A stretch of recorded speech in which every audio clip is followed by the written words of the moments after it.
Et c'est eux qui ont tout foiré, c'est elle qui a tout rattrapé, et c'est là que ça dégénère. Oh, ah mais je viens de voir qu'ils ont répondu! Ça change toute la donne. C'est ouf que je vois ça pile pendant que je tourne cette vidéo. Hello! On se retrouve pour un sujet de vidéo que vous avez tellement kiffé sur TikTok. Il s'agit des vidéos Craft and Dramas où je vous raconte tous les dramas du monde créatif.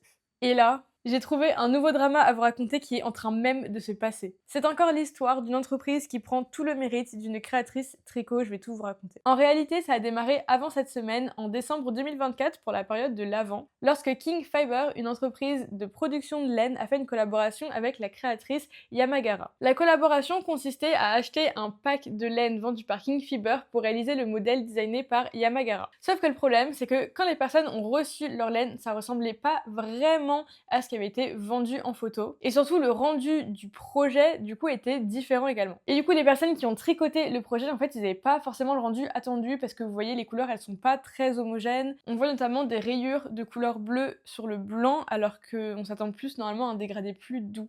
Du coup, on peut voir que sur une extrémité de l'écharpe, c'est assez bleu, alors que sur l'autre extrémité, c'est vraiment blanc. À la suite de tous les retours négatifs, Yamagara elle a tenu à faire un message d'excuse sur sa page Instagram personnelle.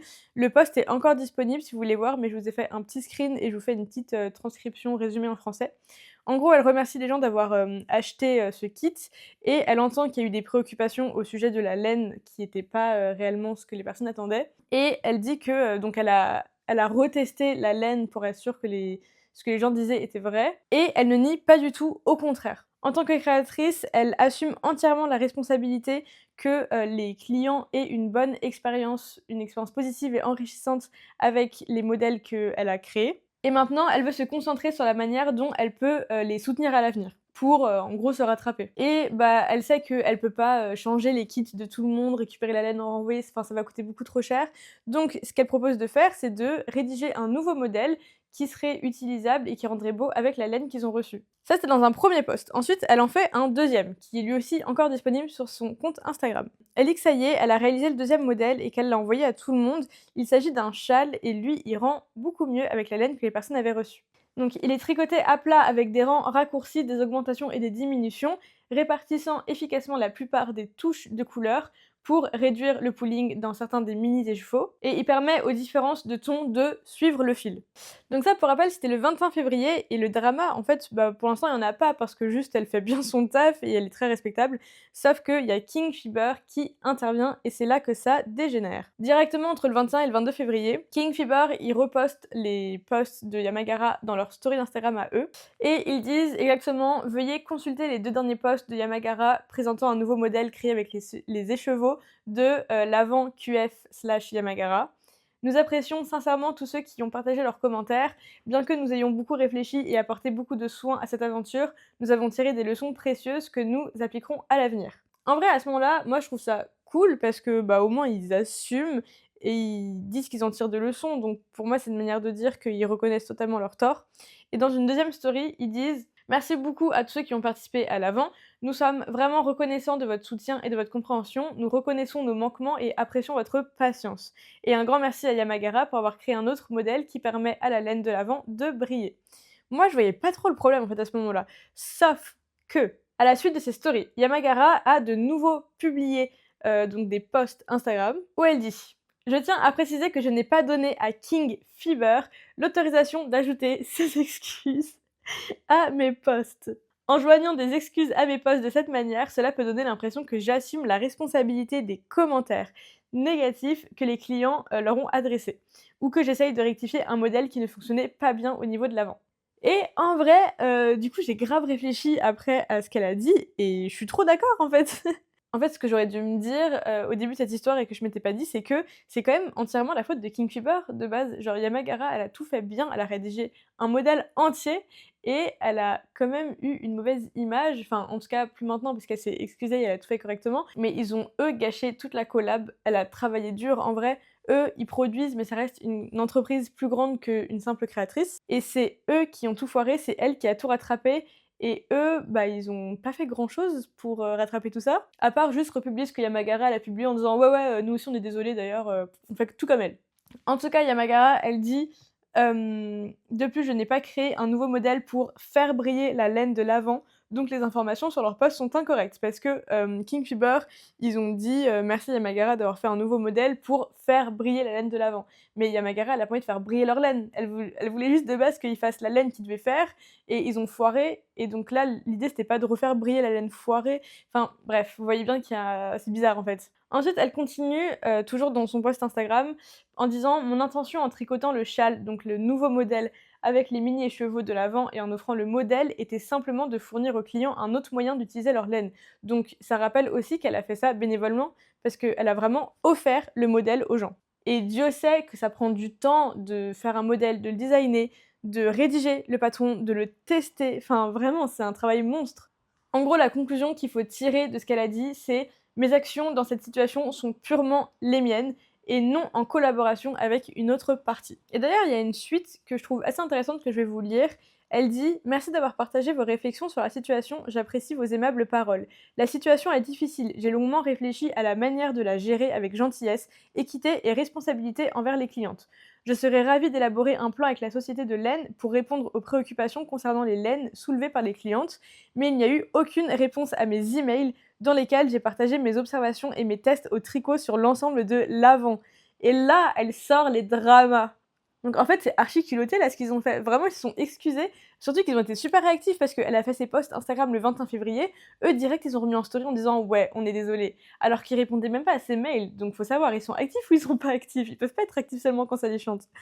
Il était donc inapproprié pour la société de laine de s'emparer de mes posts pour joindre ses messages aux clientes. C'est ce que je pense aussi. J'espère qu'il est clair pourquoi je voulais tracer une ligne. En vrai, elle a très bien fait de préciser ça parce que si on s'occupait seulement de ce qu'elle avait dit avant, ça faisait un peu... Enfin, ça faisait pas drama queen parce que en vrai, je la comprends de ouf avec tout le travail qu'elle a fourni, mais c'était pas assez justifié sa réaction. Surtout que vu que ça part d'une collab, c'était un peu normal que les deux s'excusent pour le même problème, mais là on comprend mieux pourquoi elle voulait vraiment pas que eux joignent leurs excuses à les siennes. Aux siennes, oula. J'aimerais ajouter que les laines de l'avant sont magnifiques. En vrai, elle est gentille. Les laines teintes à la main sont une œuvre d'art, chaque écheveau étant unique. Donc elle descend pas pour autant l'entreprise sur leur côté artistique et ce qu'ils produisent, mais vraiment sur la gestion de l'erreur de la collaboration. L'habileté réside dans le maintien d'une cohérence suffisante entre les lots pour répondre aux attentes des clients.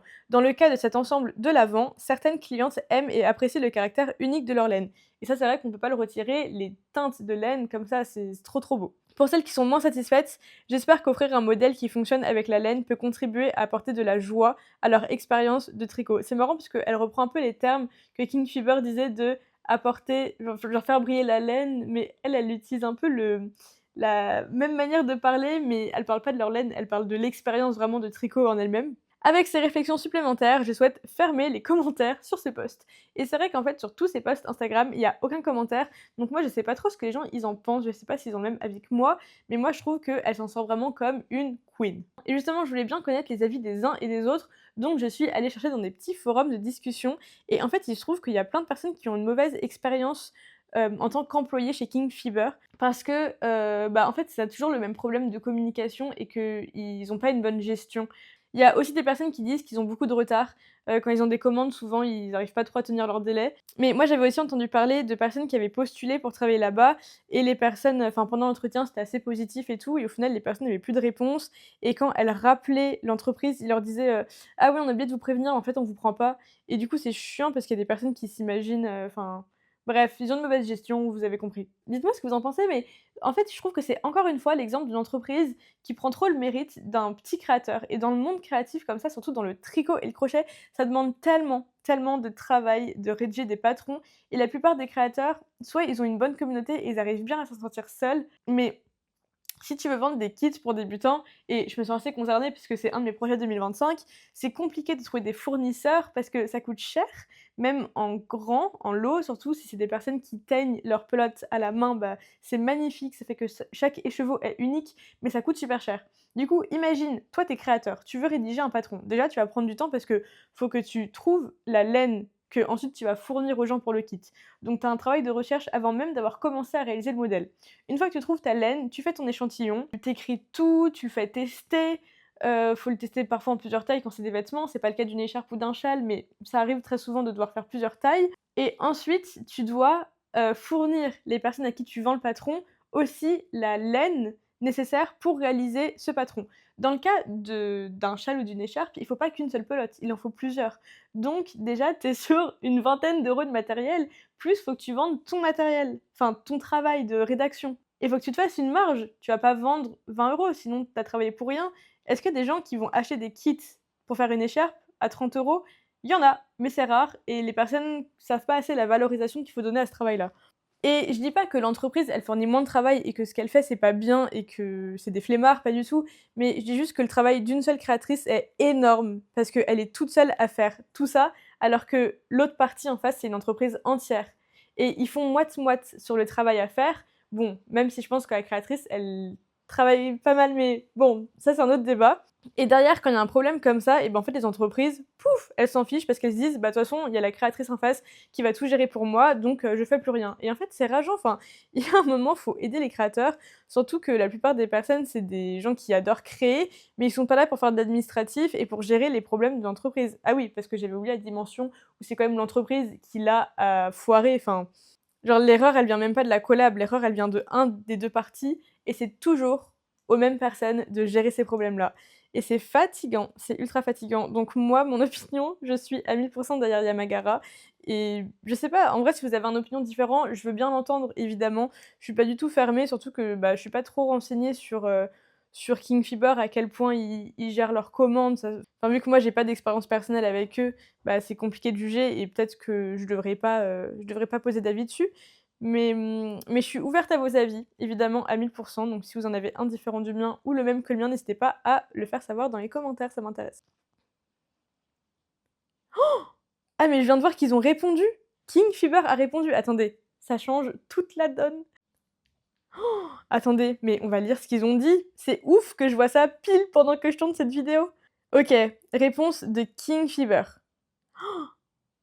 Bon, du coup, je l'ai pas traduit à l'avance, donc là, je vais traduire en même temps que je le lis.